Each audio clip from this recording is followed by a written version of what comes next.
Welcome to the Graceful Grammar Higher Secondary School.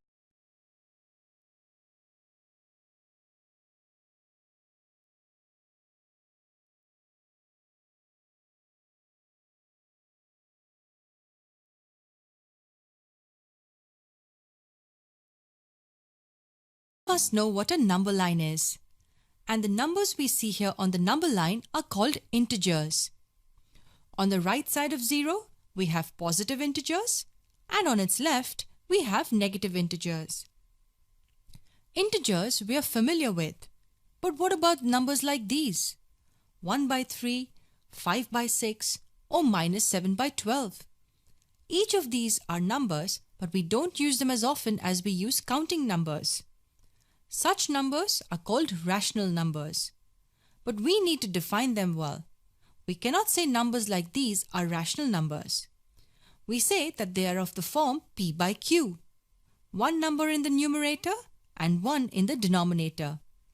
But there are a few conditions we need to know. P and q should be integers. We can have only integers in place of p and q. And there is another important condition. Q should not be equal to 0. Why do we have the second condition? Say I ask you to calculate 3 divided by 0. What would be the quotient?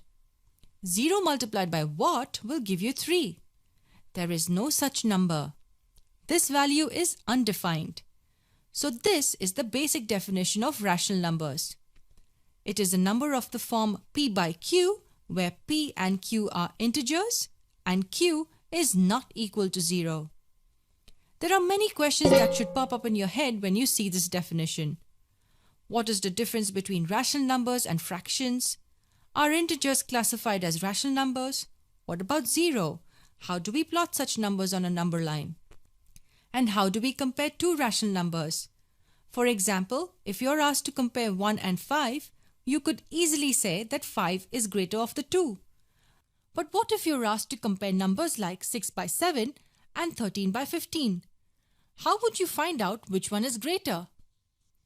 Don't worry about it. All these questions will be answered in our videos on rational numbers.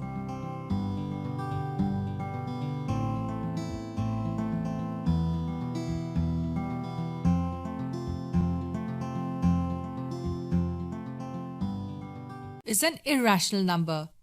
If you use a calculator to calculate the value of root 2, you will get something like 1.4142135 and so on. This value that you get is actually non-terminating. It is never-ending. Also, you will not find any pattern in the digits after the decimal. Hence, it's also called a non-recurring decimal. There is no pattern that occurs again and again.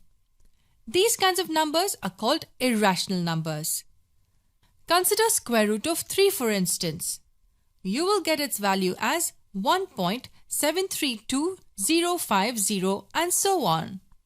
Even this decimal is non-terminating and non-recurring. So root 3 is also an irrational number. You can try calculating the values of root 5, root 6, root 7 or root 8. You will find that all of them result in non-terminating, non-recurring decimals. But wait, root 9 equals 3. This is a rational number. Yes, root 9 is not an irrational number. In fact, square root of any perfect square will be a rational number. But the square root of any number which is not a perfect square will always result in an irrational number. Here's the interesting part. If you know these 2 points well, you can even form an irrational number by yourself. Let's see how. We have to form a number which does not end and does not repeat any pattern. Something like 2.01001, 0001, 00001 and so on. Here, the number does not end and is also non-recurring. This means that there is no pattern that repeats forever. You can even have a number like 15.2349, 449, 4449, 44449 and so on. This is also irrational as it is non-terminating and non-recurring. Where does this concept help us? Say you're asked to find two irrational numbers between 1.23 and 1.25. Remember, 1.24 is incorrect as it's terminating. We need a non-terminating, non-recurring decimal. Yes, but we know that 1.24 is between these two numbers. After 1.24, we can start writing 01, 001, 0001 and so on. That's one irrational number between these two numbers.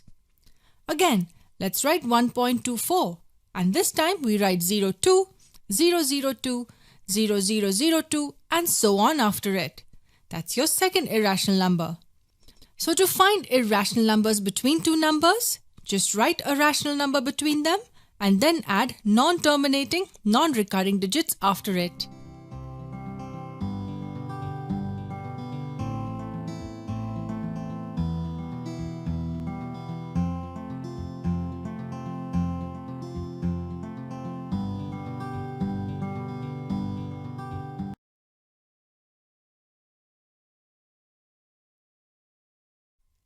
Let's find out the arithmetic mean of these numbers first.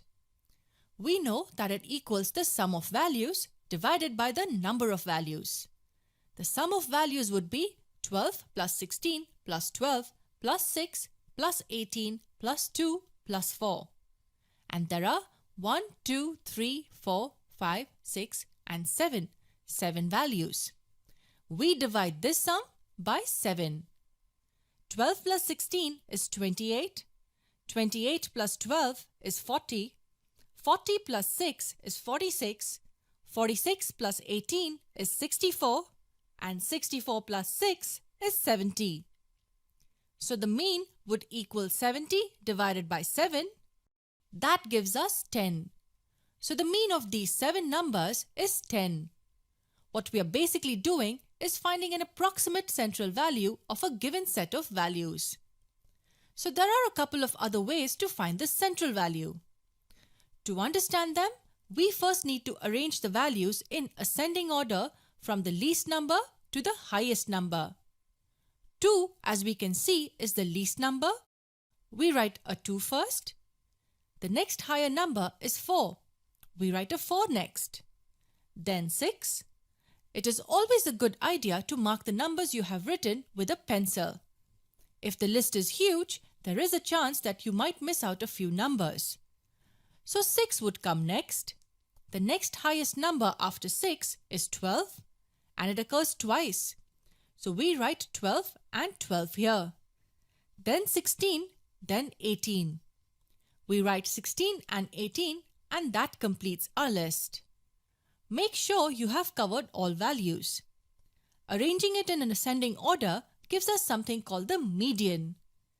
The median is the middle value of the list when it's arranged in ascending order. There are 7 values we have here, and we can see that 12 is the middle value. So the median of this set of values is 12. The median is just another way to measure the central tendency. So the mean is the average and the median is the middle value, but only after we have arranged the terms in ascending order. And the third concept is that of a mode. It is the value that occurs more frequently. In our list, we can see that 12 occurs twice and all other numbers occur just once. So the mode of this set of values is 12. Why do we have 3 concepts to know the central tendency? Isn't one enough? What are the applications of each? All these questions will be answered in the coming videos.